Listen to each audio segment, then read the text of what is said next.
I'd like to open with a word of prayer.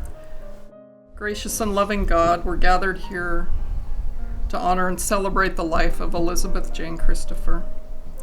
We're so happy to have known her, and we're glad for the time to remember the lovely person that she was and will always remain to us. We ask you, God, to join us in this time of remembrance.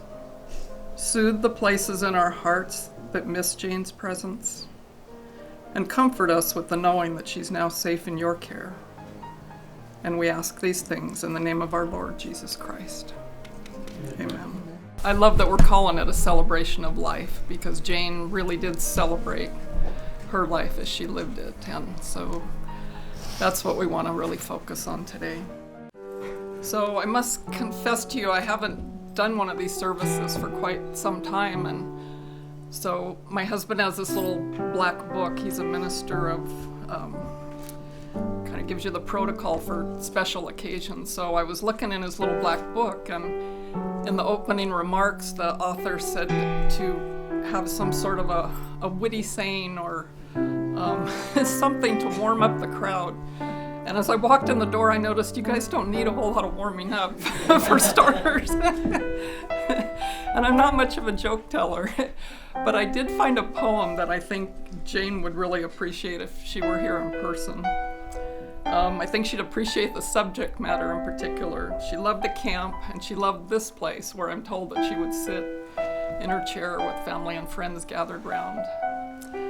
And the big trees here, as we look out at the view, reminded Jane of the place where she camped with her family and with her husband over near the Russian River. And so that put her in a place when she was here that brought back memories of very fond times in her life. Anyways, here is a poem dedicated to Jane entitled, If You Gotta Go Early. Miss Mattie, an old-fashioned lady, was planning a camping trip. But there was one thing she needed to know. How far away was the toilet when she had to go? She decided to write to the campground owner. What words would she choose? Toilet or bathroom commode seemed improper, so BC is what she would use. The much younger campground owner could not figure out what this BC business was all about. There was only one reply: must be the local Baptist church nearby. In about a week he sent this answer: Dear Madam, I regret to say the nearest BC to the camp is 9 miles away. It only seats 100, and you may have to stand, but there's lots of entertainment, sometimes even a band. If you are in the habit of going regularly, this does seem such a long way, but some people bring along their lunch and they just spend the day. I don't go often myself. The last time was 6 years ago. There was a big attendance, even though the roads were covered in snow. Not to be able to go every week pains me very much. It surely isn't a lack of desire. It's just age, cold weather, and such. While you are at our campground, and when you are ready to go, I'll be glad to sit with you the first time. We're a very friendly community, you know. Elizabeth Jane Christopher, 1923 to 2017. Born in Omaha, Nebraska on December 23, 1923, and she died at home in Yuba City on September 24, 2017. Jane lived in Nebraska and San Leandro, California, and in Yuba City since 2007. Before retirement, she was an office manager in a doctor's office. She loved to cook and entertain. Everyone was always welcome to stay and eat. At mealtime, she had a way of stretching a meal to feed everyone. She enjoyed singing and was a member of many choirs throughout her life. She also loved to sing in the car while driving with her family, which made the trip seem shorter and much more fun. Jane's favorite activities were making crafts and traveling. She continued making Christmas ornaments and handmade and hand-embroidered cards until macular degeneration took her eyesight. In her younger years, she took many challenging camping trips across the U.S. to collect rare rocks. And as she grew older, the trips became less strenuous and more exotic, and she was so happy to be able to travel even into her 80s. One thing that never changed was her love for family and friends. She was a mother to many and had a way of making everybody feel important, and very loved. Her husband, Jack Christopher, preceded her in death. She married Jack in 1946, and they lived in California while Jack went to San Jose State to study industrial arts. After graduating, they moved to Nebraska but returned to California in 1952. She is survived by her daughter Kay Sims, son-in-law Philip Sims, granddaughters Heather Goodlin and Amber Nicoletti, grandsons-in-law Jonathan Nicoletti and Grant Goodlin, great-granddaughter Phoenix Goodlin, all in the Yuba Sutter area. Daughter Lee Davis, son-in-law David Davis, grandson Casey Davis, great-granddaughter Carter Davis, and great-grandson Avery Davis, all from Green Cove Springs, Florida, as well as several nieces and nephews throughout the United States. A celebration of Jane's life will be held at her cabin in the mountains in Grass Valley on Saturday, November 11th. And so here we are, gathered together to celebrate the life of Elizabeth Jane Christopher. As I sat with Kay and Heather and Amber to prepare for this day, one thing that really stood out to me was the exceptional quality of character that Jane possessed and demonstrated throughout her life.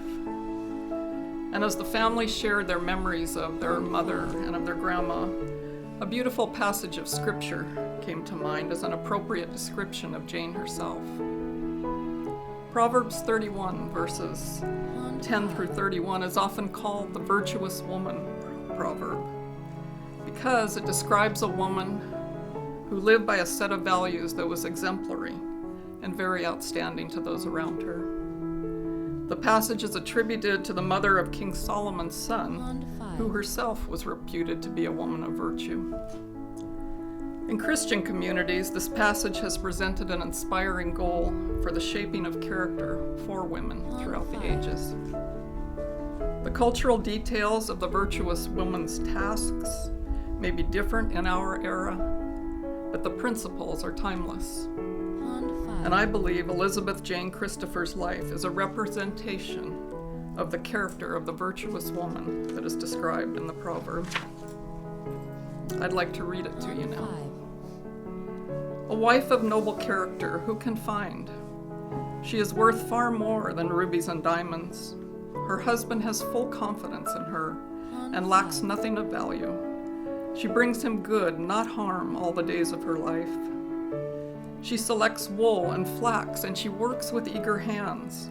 And she is like the merchant ships, bringing her food from afar. She gets up while it is yet dark, and she provides food for her family and portions for her servant girls. She considers a field and she buys it, and out of her earnings she plants a vineyard. She sets about the work vigorously, and her arms are strong for her tasks. She sees that her trading is profitable, and her lamp does not go out at night.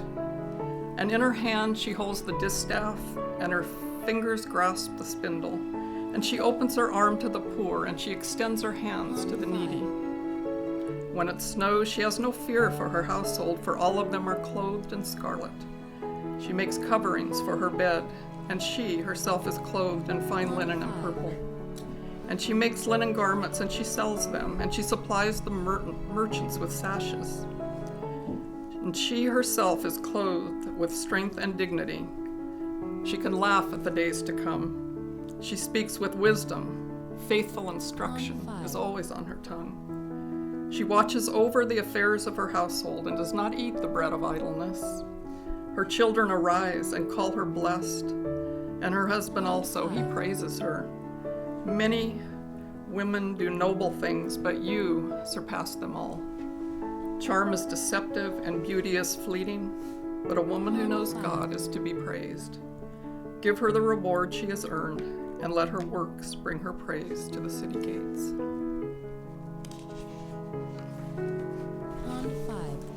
So the parable says, the proverb says, a good woman is hard to find and worth far more than rubies and diamonds.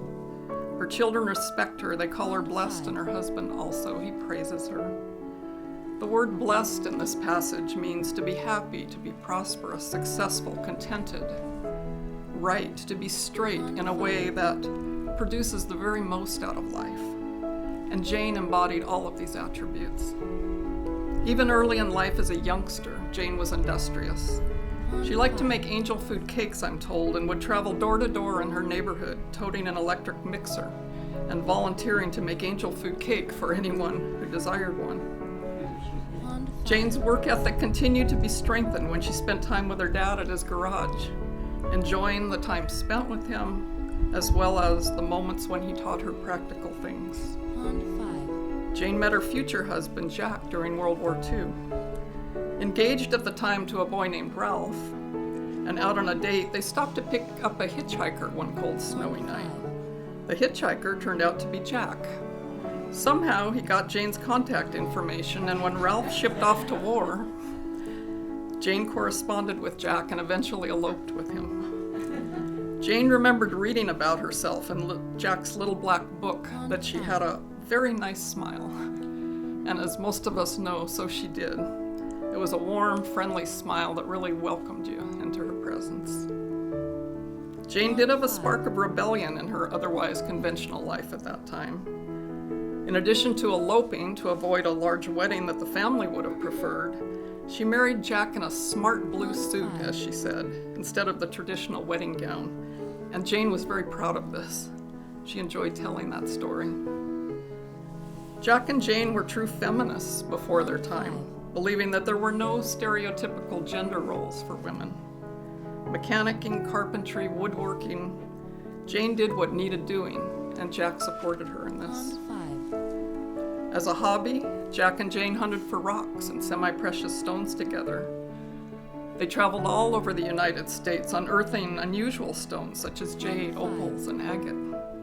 Using their car like a jeep, they often bounced over formidable terrain to get where the rocks were. And in the winter, they traveled to Blythe, where a community of rockhounds gathered to share their hobby. Jane, ever independent, continued these trips to Blythe, even after Jack died. As a mother, grandma, and great-grandma, Jane loved her family. On one trip to Southern California, for her own interests, I believe, Jane's timing proved providential as it coincided with the arrival of Lee's child, Casey. Jane was able to be present at the birth and for a time afterwards, providing the comfort that only a mother can give. Jane's sense of family extended to a larger group of friends and those she considered her children, many of whom are you all that are gathered today. And indeed, Jane was a universal mother to many, including George, Sarah, Penny, Chris, and others. She was a good listener, she was appreciative, and she was grateful for everyone and everything around her. She was also a safe person who could hold a confidence when necessary. One of the highlights of the year during her life was inviting all who would come to the property in the Redwoods near the Russian River. Jack and Jane set up camp there, which opened on Memorial Day and closed on Labor Day. And when camp was in session, Jane became the quintessential hostess, cooking, feeding, organizing, welcoming, cajoling, and entertaining her guests. Late in life, when her mind began to wander, she would again imagine herself as a hostess there, giving directions and gently scolding those who were not helping her in exactly the right way. Her daughter, Kay, remembers the family home always being full of friends who were welcomed in. Add a little broth or another potato to the soup, slice the pie or the cake a little bit thinner. Make do with what you had and never turn people away, because friendship and hospitality were the most important things to Jane. I myself was the recipient of Jane's hospitality more than once. One memorable time stands out to me. I had a friend of about Jane's age who was a ballet dancer in New York City, and she came out to visit to take some master classes. And Kay suggested that we contact Jane for a place to stay while she was here, and I remember Jane just welcoming us into her home as though we were truly family. And even though she'd never met my friend Blanche before, she treated her like an old chum. And indeed, they corresponded for years afterwards.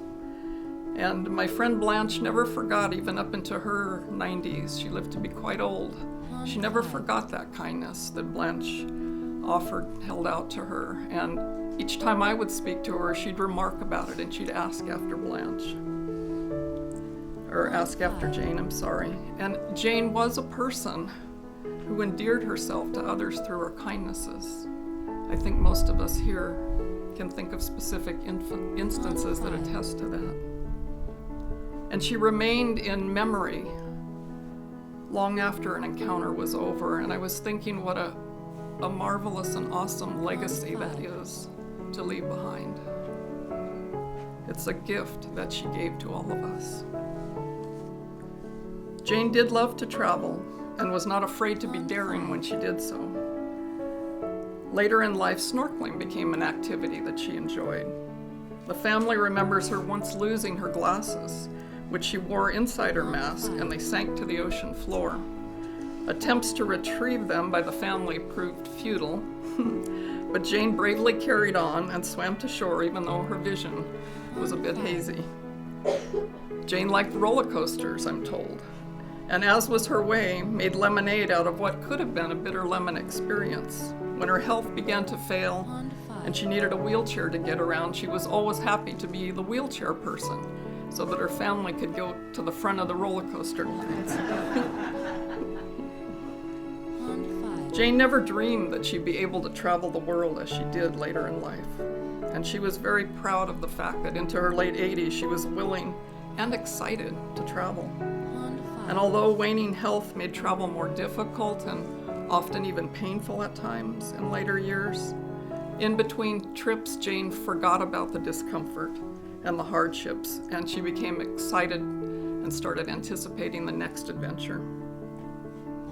A great pleasure for Jane on her trips was picking out the perfect souvenir gifts for her dear friends at the Sutter Estates.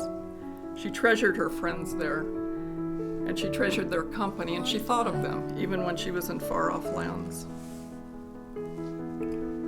Jane's last big trip, this is amazing to me, lasted for several weeks and involved an Alaskan cruise, a backwoods exploration of Alaska by train, and a stay in Vancouver. And Jane especially enjoyed the train, I'm told, where she was given an extra large, roomy berth and encouraged to use a special lift that made the trip much easier. Jane was 90 when she embarked on the Alaska trip.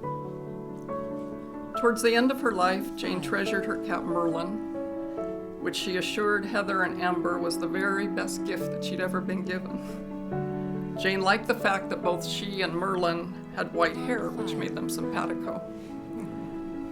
At the very end of life, Jane's mind would have fantasies which the family enjoyed playing along with. And as it had throughout her life, Jane's spunk remained intact. One day, after she'd become bedridden, she told the family that she had baked a batch of cookies.